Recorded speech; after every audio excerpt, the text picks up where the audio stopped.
Dr. Arya Chen stood at her laboratory window, watching her 8-year-old daughter Luna chase butterflies through the colony's central gardens. The purple-winged creatures were native to New Terra, and Luna had been studying them for her school project. Today was supposed to be presentation day. New Terra had been humanity's home for 30 years now.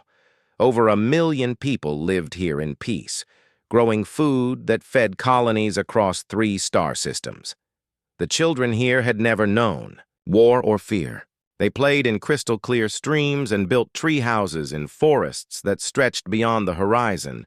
This was the kind of place every parent dreamed of raising their kids. Arya smiled as Luna's friend Zoe joined the butterfly hunt. The two girls had been inseparable since they could walk. Their laughter echoed across the gardens where dozens of other children played after school. Some were drawing pictures of the sunset. Others were playing a game with floating balls that only worked in New Terra's low gravity. "Mom, look!" Luna called out, pointing at a cluster of golden butterflies dancing around the fountain. "They're doing the spiral dance you told me about," Arya waved back, making a mental note to bring her camera tomorrow. These were the moments that mattered, not her research on alien plant life or the colony's mining operations. Just watching her daughter discover the wonders of their world. The peace shattered in an instant. Massive shadows fell across the gardens like storm clouds, but the sky had been clear moments before. Arya looked up and felt her heart stop. Ships.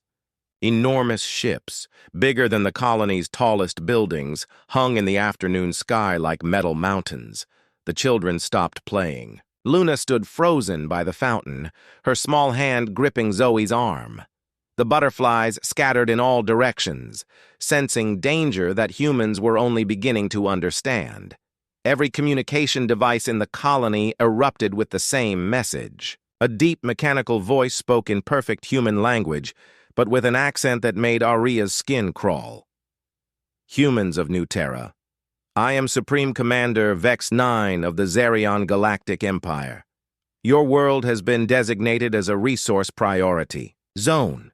You have 72 hours to evacuate this planet or face permanent removal." Arya's legs went weak. She pressed her hands against the window, watching Luna and the other children look around in confusion. They didn't understand what was happening. "How could they?" The voice continued. "Any resistance will be met with immediate consequences. This is your only warning." The ships maintained their hovering position, casting long shadows across what had been a perfect day. Arya ran from her lab, pushing through crowds of panicked adults who were already making frantic calls to Earth, to anyone who might help.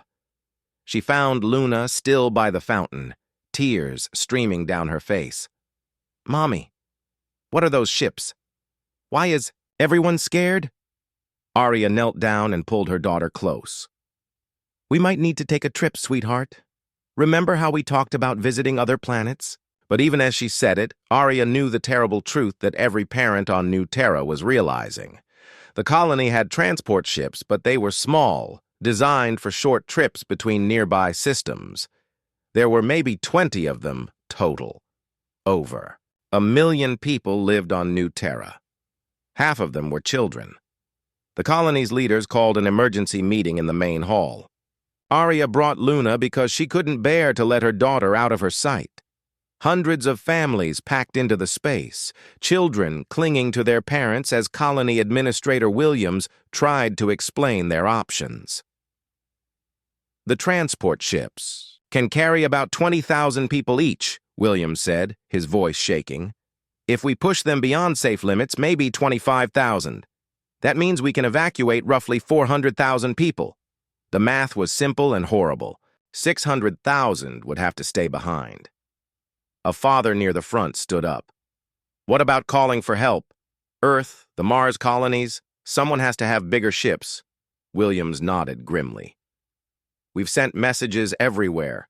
The nearest military vessels are 3 weeks away. Commercial transports are even further." "3 weeks?" a mother called out, her baby crying in her arms. "They gave us 3 days!" The hall erupted in desperate voices. Some families started arguing about who should go, who should stay. Others began making impossible plans about hiding in the mountains or the old mining tunnels. Arya looked down at Luna, who was drawing pictures in a notebook to stay calm. Her daughter had drawn their house, their garden, even the butterflies from earlier. At the bottom of the page, she'd written, "Home," in her careful 8-year-old handwriting. The next. 2 days passed in a blur of terrible decisions. The colony leaders tried to organize the evacuation fairly, but how do you choose which children live and which children stay? Some families had grandparents who volunteered to remain behind so their grandchildren could escape. Other families refused to be separated at all. Arya qualified for evacuation. As a scientist with critical research data, she and Luna were assigned spots on Transport Ship 7. She should have felt relieved, but watching other families say goodbye broke her heart. She met with her neighbor, Dr. Reynolds, whose expertise in mining operations also earned him a seat. His wife, Kate, wasn't essential personnel according to the evacuation list. "I can't leave her," Reynolds said, staring at the boarding passes in his hands. 30 years of marriage. How do I choose between my wife and my children? Arya understood. She'd been asking herself the same impossible question for 2 days. On the morning of the 3rd day, the transport ships powered up their engines. The sound was deafening, but not loud enough to drown out the crying. Families that were staying together stood near the ships, holding each other tight.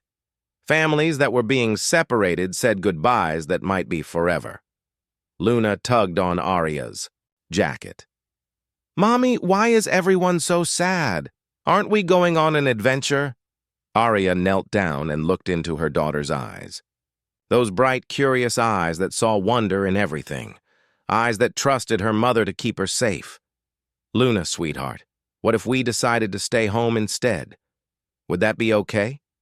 Luna nodded immediately. "I don't want to leave the butterflies. And Zoe is staying too." The decision felt both right and terrifying. Arya walked to the transport registration desk and handed back their boarding passes. "We're staying." The officer looked at her in shock. "Dr. Chen, you're on the priority list. Your research is valuable to humanity." "My daughter is more valuable to me." As the transport ships lifted into the sky, Arya held Luna's hand and watched them disappear beyond the clouds. 400,000 people were safe now, including many children who would grow up to remember New Terra and the families who stayed behind to save them. But 600,000 remained on the surface, looking up at the alien ships that still hung in the sky like a promise of doom. Among them were 800,000 children who had no idea what the next few hours would bring. The butterflies had returned to the gardens, dancing their spiral dance around the fountain where Luna had played just 3 days ago. Everything looked the same, but everything had changed forever.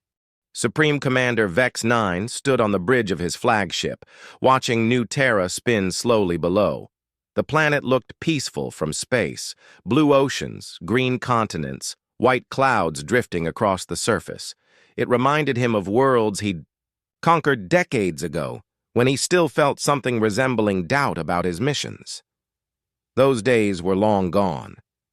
His communication officer approached with a data pad. "Commander, the evacuation ships have departed. Our sensors show approximately 400,000 humans escaped." Vex 9's cybernetic implants calculated the numbers instantly. "That leaves 600,000 on the surface." "Yes, sir." "Should we proceed with the original timeline?" The commander touched the metal plate that replaced half his skull, a reminder of battles fought for the Empire's glory. The Xerian High Council had been clear in their latest transmission. The war against the Altarian Federation was consuming resources faster than expected. New Terra's quantum crystal deposits could power their fleet for another decade, but there was something else in the Council's message, something that made Vex 9's remaining organic eye narrow with understanding. The humans were spreading too fast. colonizing worlds that the Empire had marked for future expansion. 20 years ago, humans had controlled 12 worlds. Now they had over 60. The High Council saw them as a threat that needed to be controlled. Before it grew larger. "Signal the fleet," Vex 9 ordered. "We're moving to Phase 2 immediately." His lieutenant, a younger Zerion named Kex 7, looked surprised. "Sir, the original plan gave them the full 72 hours. Plans change, Lieutenant. The Council wants this world secured within the day." Down on New Terra's surface, Dr. Arya Chen was helping other colonists prepare emergency shelters in the old mining tunnels beneath the main settlement. The underground areas had been abandoned years ago when the colony found better crystal deposits in the northern mountains, but they offered the best protection available. Luna was helping too, carrying medical supplies in her small backpack. She'd insisted on bringing her notebook with the butterfly drawings, carefully wrapped in plastic to keep them safe. "In case we need something pretty to look at in the dark places," she'd explained.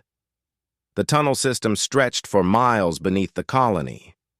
During the mining days, thousands of workers had spent their shifts down here, carving out the passages that now offered humanity's last hope for survival. The air was stale but breathable, and emergency power cells provided dim lighting throughout the network. "How long can we stay down here?" asked Dr. Reynolds, who had chosen to remain with his wife Kate rather than evacuate with their children. His hands shook as he helped set up communication equipment. Arya checked their supply lists. "Maybe 2 weeks if we're careful with food and water. The recycling systems are old but functional." What she didn't say was that 2 weeks might not matter. Everyone knew the alien ships above had weapons that could crack planets open if they wanted to. Hiding in tunnels felt like children pulling blankets over their heads to hide from monsters. But sometimes that's all you can do. Above ground, Vex 9's fleet began releasing atmospheric processors into New Terra's sky. The devices looked like silver seeds falling from the massive ships, but each one contained enough chemical agents to alter the planet's air composition across hundreds of square miles. The Empire had perfected this technology over centuries of conquest. The chemicals were designed specifically to affect human biology while leaving the planet's infrastructure intact. Most importantly, they broke down naturally within a few weeks, leaving the world ready for Zerion colonization. It was efficient, clean, and completely ruthless. The first signs appeared within hours. Colonists working above ground began reporting breathing difficulties. Emergency sirens wailed across the settlement as families rushed toward the tunnel entrances. Parents carried children who couldn't understand why the air outside suddenly hurt their lungs. In the underground shelters, Arya worked frantically with other doctors and scientists to analyze air samples from the surface. Her portable laboratory equipment wasn't designed for this kind of emergency, but she had to try something. "It's a targeted toxin," she explained to the gathered families. "It's designed to affect our specific biology. The good news is that our air filters are working. We're safe down here for now." Luna looked up from her drawings. "Mommy, will the butterflies be okay?" Arya's heart broke a little more. "The butterflies will be fine, sweetheart. The bad air only hurts people." But even as she said it, Arya knew. They were facing an impossible situation. The tunnels could protect them from the toxic atmosphere, but for how long? Food would run out, water would run out, and eventually, they would have to go back to the surface. She activated the colony's emergency communication array, one of the few systems that still connected to the galactic network. If humanity was going to face extinction on New Terra, at least the galaxy would know what happened. "This is Dr. Arya Chen of the New Terra colony," she spoke into the recording device. "We are under attack by the Zerion Empire. They have released chemical weapons designed to target human civilians, including children. We estimate 800,000 of our youngest citizens are trapped underground with us." She paused, looking around at the families huddled in the tunnels. Children were drawing pictures on the walls to make the dark spaces feel less scary. Parents were sharing food and telling stories to keep spirits up. Even facing the end, humans found ways to take care of each other. I want the galaxy to know that we will document everything, Arya continued. Every family here, every child, every moment of what's happening to us. If we don't survive this, at least our story will. Over the next several days, the situation grew worse. The toxic atmosphere above ground intensified, making even brief trips to the surface impossible. Worse, the chemicals began seeping into the underground water supplies, forcing the colonists to rely entirely on stored reserves. Luna started drawing pictures of their life in the tunnels, images of families sharing meals by dim light, children, learning lessons from volunteer teachers, people singing songs to keep their spirits up. Her 8-year-old perspective captured something adults missed. Even in the darkest circumstances, humans found ways to create light. Look, Mommy, Luna showed her latest drawing. It's all of us taking care of each other. Arya smiled, but inside she felt time running out. The communication equipment was failing as surface stations shut down one by one. Soon their connection to the outside galaxy would be lost forever. She made one final transmission, holding Luna close as she spoke to the camera. This is our last message from New Terra. The Empire has shown the galaxy what happens when innocent families stand in their way. 800,000 children are here with us, and they deserved better than this. They deserve to grow up, to see the butterflies dance, to discover the wonders of the universe. Arya's voice grew stronger. But I want every human world to... No, we didn't give up. We protected each other until the end. And somewhere out there, 400,000 of our people are still alive because of the choices we made here. The transmission ended just as the communication array finally failed. In the tunnels beneath New Terra, families held each other, closer as their world grew quiet above them. But across the galaxy, Arya's words were already spreading through the networks, carrying the story of New Terra's courage to every corner of human space. President Elena Rodriguez stood in the emergency command center deep beneath Earth's capital, watching news feeds from across the galaxy. The images coming from New Terra made her stomach turn. Not because of graphic violence, but because of what they represented. The systematic targeting of families who had done nothing wrong. How long since the last transmission? She asked her aide, Captain Brooks. 18 hours, Madam President. All communication with New Terra went silent yesterday evening. Elena closed her eyes for a moment. She'd been president of the United Human Systems for 6 years, dealing with trade disputes and colony development issues. Nothing had prepared her for this. The recordings from Dr. Arya Chen had reached Earth just 12 hours ago, but they were already spreading across every human world. More importantly, they were reaching non-human civilizations too. The galactic communication network meant that news traveled fast, and some stories traveled faster than others. What's the reaction from other species? Elena asked. Admiral Stone, commander of the Human Defense Fleet, pulled up holographic displays showing diplomatic communications. The Altarian Federation condemned the attack immediately. Their Council of Elders called it an act of barbarism against innocence. The Cetacean Alliance from the Water Worlds sent a formal protest to the Zarion Empire.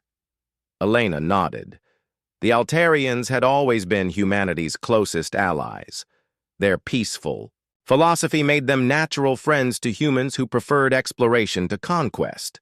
The cetaceans were harder to read. Their aquatic civilization rarely got involved in land-based conflicts, but their support meant something. What about the others? Admiral Stone's expression darkened. The Vrex Republic issued a statement, calling for calm and measured responses. The Crystalline Confederacy said they're monitoring the situation, and the Hive Collective hasn't responded at all. Elena understood the politics. The Vrex were afraid of the Zarian Empire's military might. The crystalline beings preferred to stay out of conflicts that didn't directly affect their mineral-based civilization. and the Hive Collective made decisions, so slowly that they might not respond for months. But something else was happening across the galaxy, something the official governments couldn't control.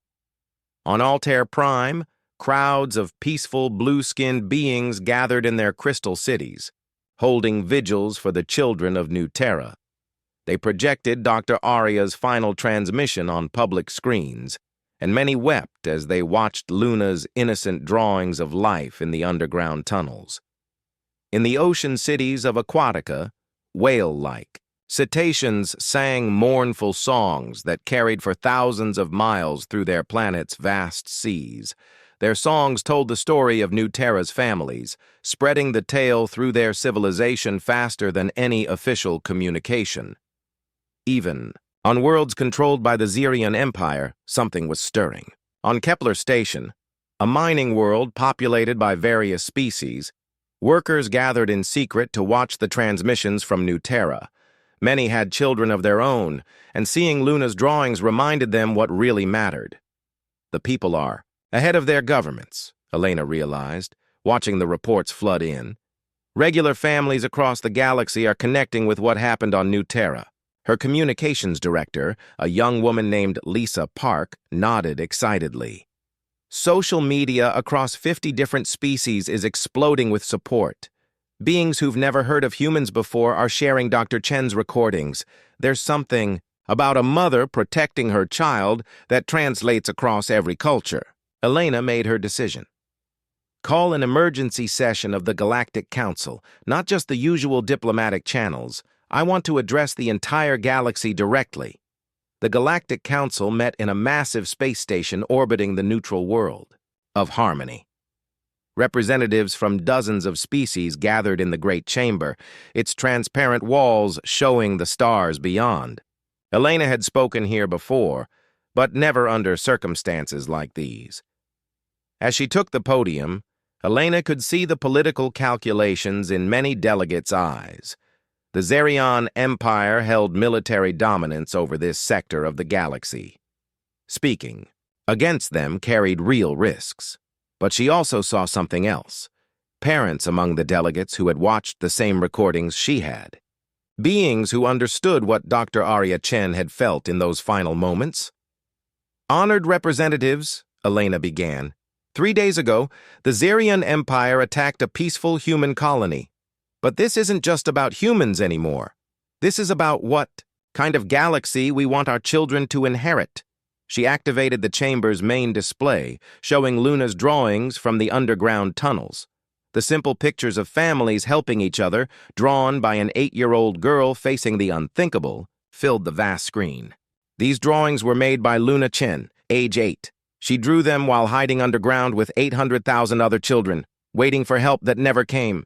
She drew them to make the dark places less scary. Elena paused, letting the image sink in. In the diplomatic gallery, she could see delegates from species across the galaxy studying the innocent artwork. The question before us isn't about military strength or political alliances. It's about whether we'll live in a galaxy where children can draw pictures of butterflies or one where they hide in tunnels drawing pictures of fear. The Altarian delegate, Ambassador Thel Carr, stood immediately.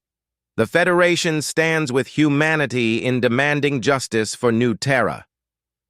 The cetacean representative's translation device crackled as her musical language was converted to galactic standard.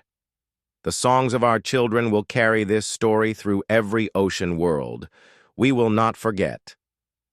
But it was the unexpected voice that surprised everyone.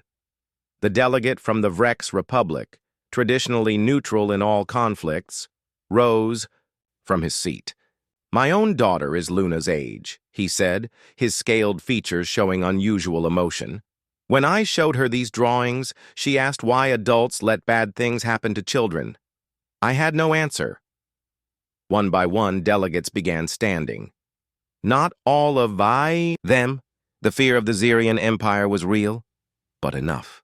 Representatives from small worlds and powerful civilizations alike, united by something deeper than politics. Elena felt hope for the first time since New Terra went silent. I'm not asking you to declare war. I'm asking you to remember why we formed this council in the first place, to protect the innocent and ensure that no child in any civilization has to face what Luna Chen faced. The session continued for hours as delegates shared their own people's reactions to the New Terra. Recordings. Stories poured in from across the galaxy. Vigils on peaceful worlds, protests on industrial planets, even reports of unrest within the Xerian Empire itself. Captain Brooks approached Elena during a recess. Madam President, we're getting reports. From our intelligence networks, there are protests on 12 Xerian-controlled worlds. Some of their own member species are questioning the Empire's actions. Elena smiled grimly. Dr. Chen was right. The truth has power. As the council session ended, Elena knew that the political landscape of the galaxy had shifted. The Xerion Empire was still militarily dominant, but they had made a crucial mistake. They had attacked families, and families existed in every civilization. The recordings from New Terra had done something no diplomatic protest could accomplish. They had made the galaxy personal. On her flight back to Earth, Elena reviewed the intelligence reports. The Xerion Empire was responding to the growing unrest by increasing security on their worlds and jamming communication networks. But you can't jam a mother's love for her child, and you can't stop the spread of stories that touch the heart. She began drafting her next communication, not to governments this time, but directly to the people of every world. If the Empire wanted to silence the truth about New Terra, they would discover that some voices grow louder when you try to quiet them. Luna Chen's drawings were about to become the most powerful weapons in the galaxy. President Elena Rodriguez stood before the largest gathering of survivors in human history. The Great Assembly Hall on Luna Station held 10,000 people, refugees from New Terra, families who had lost loved ones, and representatives from every human world. But more importantly, this broadcast would reach every inhabited planet in the galaxy. Behind her, a massive screen displayed the faces of the 800,000 children who had perished on New Terra. Their school photos, family pictures, and artwork filled the display in a mosaic of lost innocence. In the center, larger than the rest, was Luna Chen's final drawing. Families taking care of each other in the dark places. Elena looked out at the crowd. In the front row sat Captain Maya Torres, one of the evacuation ship pilots who had carried survivors to safety. Next to her was Dr. James Park, a scientist who had lost his entire research team. Behind them, hundreds of parents who would never see their children again. 7 days ago, Elena began, her voice carrying across the hall and through space to billions of listeners. The Xerion Empire made a terrible mistake. They thought that by targeting our children they would break our spirit. They thought that by silencing our families they would make us weak. She paused, looking directly into the camera that would carry her words to every corner of the galaxy. They were wrong. The crowd erupted in applause, but Elena raised her hand for silence. This wasn't a time for celebration. It was a time for truth. For 30 years, humanity has been the peaceful neighbor in this galaxy. We explored new worlds. We shared our discoveries. We helped other civilizations when they asked. We believed that being good neighbors was enough to keep our children safe. Behind her, the screen changed to show images of human colonies, children playing in alien gardens, families building homes on distant worlds, scientists working alongside beings from other species. The pictures painted a story of hope and cooperation that had defined humanity's place among the stars. But peaceful neighbors sometimes have to become something else when their children are threatened. Today, I speak not just as the president of the United Human Systems, but as a mother, a grandmother, and a member of a species that will not stand by while innocents suffer. Elena's aide, Captain Brooks, watched from the side of the stage as security feeds showed similar gatherings across human space. On Mars, in the asteroid mining stations, on the agricultural worlds of the Outer Rim, everywhere humans lived, they were watching this moment. But more surprisingly, the viewership data showed massive audiences on non-human worlds too. The Altarians were broadcasting the speech in their crystal cities. The cetaceans were translating it into their musical language for underwater populations. Even on some Xerian-controlled worlds, people were finding ways to watch despite communication blackouts. The Xerion Empire has 7 standard galactic days to respond to our demands, Elena continued. First, immediate withdrawal from all human territories. Second, reparations for the families of New Terra. Third, submission to galactic war crimes. Tribunals for the systematic targeting of civilian populations. She looked directly into the camera. But this isn't really about politics or military demands. This is about a promise we're making to every parent in the galaxy. No one, no empire, no military force, no government will ever again target our children without facing consequences they cannot imagine. The audience stirred. Elena's words carried a weight that went beyond typical diplomatic threats. There was something different in her tone, something that made people lean forward in their seats. Some of you are wondering what humanity can do against the most powerful military force in the galaxy. After all, they have more ships, more weapons, more worlds under their control. The mathematics seem simple. Elena smiled, but it wasn't a happy expression. It was the smile of a parent who had been pushed too far. But the Xerion Empire doesn't understand what they're facing. They see us as we were, peaceful colonists who preferred negotiation to conflict. They don't see what we've become since. Luna Chen drew her last picture in those underground tunnels. The screen behind her changed again, showing technical diagrams that most civilians couldn't understand, but that sent shockwaves through intelligence agencies across the galaxy. Weapons systems, defense networks, and technologies that no one knew humanity possessed. For 50 years, our brightest minds have worked on something we called Protocol Genesis, our backup plan for if diplomacy ever failed. We hoped we'd never need it. We thought that being good neighbors was enough. Dr. Park, sitting in the front row, recognized some of the diagrams. He'd worked on pieces of this project years ago, never knowing how they fit into the larger picture. The quantum communication networks that could coordinate actions across vast distances instantly. The dark matter research that had produced unexpected breakthroughs in energy manipulation. The Empire's ships are impressive, Elena continued. But they rely on centralized command structures and conventional physics. They've never faced an enemy that can coordinate perfect timing across hundreds of light years, or weapons that bend the laws of space and time. Captain Torres felt a chill run down her spine. During the New Terra evacuation, she'd noticed human defense satellites that seemed more advanced than anything in the official fleet specifications. Equipment that had been classified so far above her security level that she'd assumed it was just experimental technology. Now, she understood. Humanity had been preparing for this day longer than anyone realized. But this isn't about our technology, Elena said, her voice softening. It's about what drives us to use it. Every human parent who tucked their child into bed last night knows what Luna Chen felt in those final days. Every grandparent who tells stories to their grandchildren understands what Dr. Arya Chen sacrificed when she stayed behind. The camera panned across the audience, showing faces that reflected the determination in Elena's voice. These weren't just grieving families anymore. They were people who had found purpose in their pain. The Empire thinks they're fighting a species of peaceful colonists. They're actually facing every parent who has ever lost sleep, worrying about their child's safety. Every teacher who has ever protected their students. Every person who has ever chosen to put a child's welfare before their own. Elena's voice grew stronger.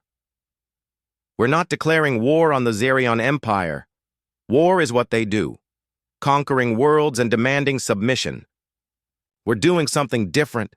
We're making a promise to the children of the galaxy. She looked directly into the camera one final time. No child will ever again face what Luna Chen faced. No parent will ever again make the choice that Arya, Chen made. This is our promise, and we will keep it no matter the cost. As Elena left the stage, intelligence reports were already flooding in from across Zerion space. Fleet movements that didn't make sense, energy readings that defied conventional understanding. Most disturbing of all, reports of human technology that seemed to appear from nowhere. Supreme Commander Vex 9, watching the broadcast from his flagship, felt something he hadn't experienced in decades: uncertainty. The human president's words carried conviction that went beyond typical political bluffing, and the technical data briefly shown in the broadcast suggested capabilities that the Empire's intelligence networks had completely missed. But it was the final image that stayed with him: Luna Chen's drawing of families taking care of each other. Even facing destruction, the humans had found ways to create hope in the darkness. For the first time since New Terra, Vex 9 wondered if the Empire had made a mistake they couldn't fix. The 7 days passed like the calm before a storm. Across the galaxy, beings of every species watched and waited. Children on peaceful worlds asked their parents why everyone seemed so worried. Families on Zerion-controlled planets whispered about the human broadcast they'd seen in secret. Supreme Commander Vex 9 had not responded to humanity's ultimatum. President Elena Rodriguez stood in the command center beneath Earth's capital, surrounded by displays showing the positions of every human ship and defensive station. Admiral Stone approached with the final status report. "All Genesis protocol systems are active and synchronized," he reported. "Quantum communication networks are stable across all human territories. Our allies have confirmed their positions." Elena nodded. The Altarian Federation had quietly moved their peaceful vessels to protective positions around human colonies.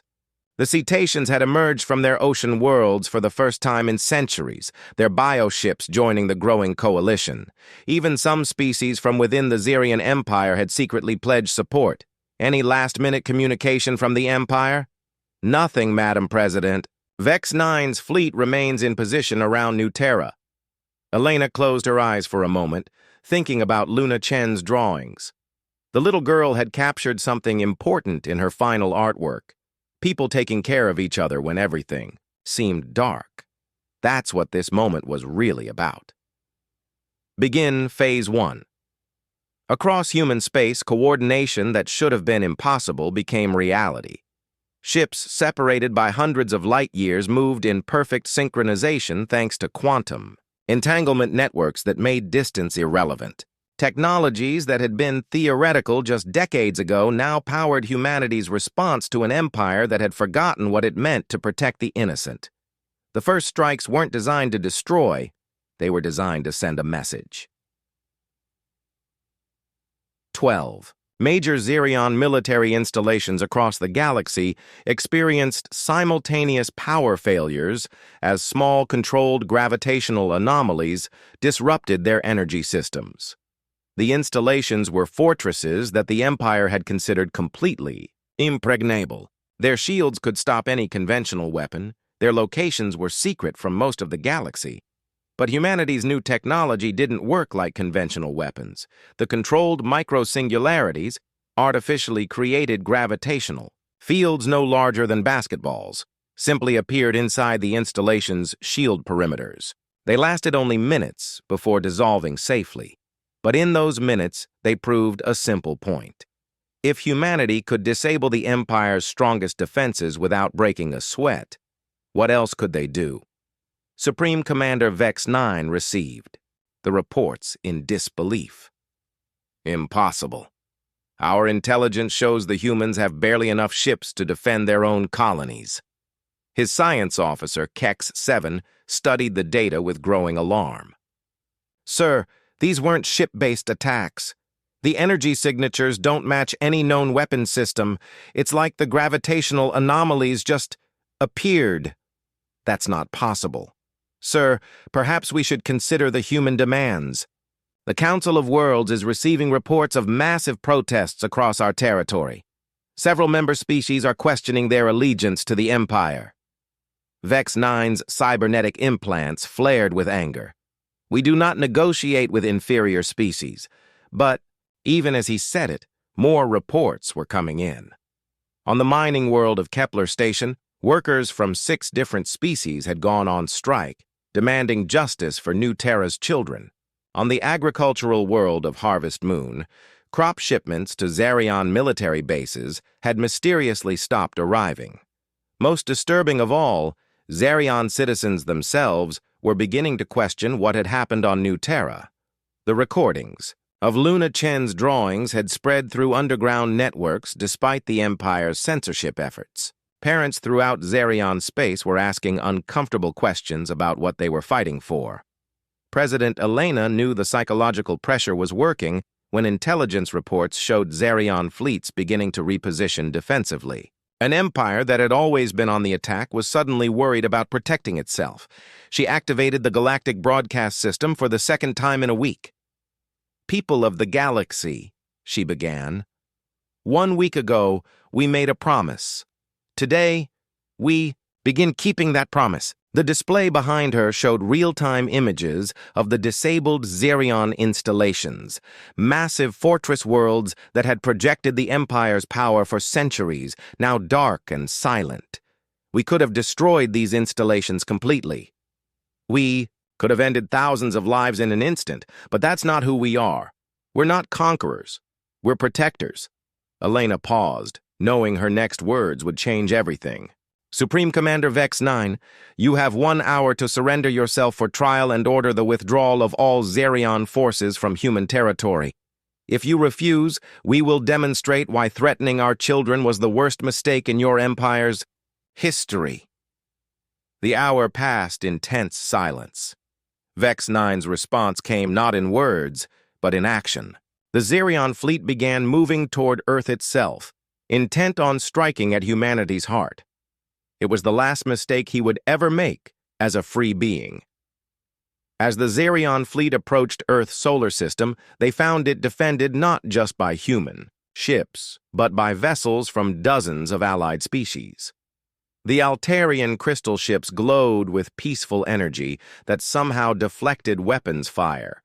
Cetacean bioships moved through space like living creatures, their whale song communications coordinating defense patterns. Most surprising of all, ships from Zarion member species had joined the defense. The Empire's own allies had switched sides, choosing to protect Earth rather than attack it. "This is impossible," Vex-9 raged from his command bridge.